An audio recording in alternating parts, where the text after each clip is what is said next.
பாருங்கள் சூப்பரான ஸ்வீட் அப்பம் ரெடி ஆகிடுச்சு. நல்லா செம்ம டேஸ்ட்டாக இருக்கும், ஹெல்த்தியாக இருக்கும். மேலே மொறுமொறுன்னு உள்ளே நல்லா சாஃப்டாக இருக்கும் சாப்பிட்றதுக்கு.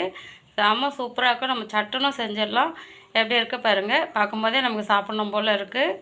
நான் வந்து புட்டு காட்டுறேன் பாருங்கள். நல்லா உள்ளே மெத்துன்னு இருக்குங்களா, மேலே வந்து மொறுமொறுன்னு இருக்கும்.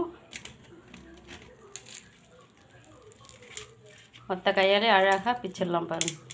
ஹார்டாக இருக்கும்லாம் நினைக்க தேவையில்ல, எவ்வளோ சாஃப்டாக இருக்குது பாருங்கள். உள்ளே வந்து நல்லா சாஃப்டாக இருக்குது. இதில் நம்ம இந்த முந்திரி பயிரும் பாதாமும் போட்டோம் இல்லைங்களா, நம்ம சாப்பிடும்போது வாயில் தட்டுப்படும்போது சூப்பராக டேஸ்ட்டாக இருக்கும். இன்னும் சாப்பிட்றதுக்கு குழந்தைங்களாம் எல்லாம் விரும்பி சாப்பிடுவாங்க. இந்த மாதிரி செஞ்சு அதெல்லாம் போட்டு செஞ்சு கொடுத்தோம்னா. நான் சாப்பிட்டு காட்டுறேன்.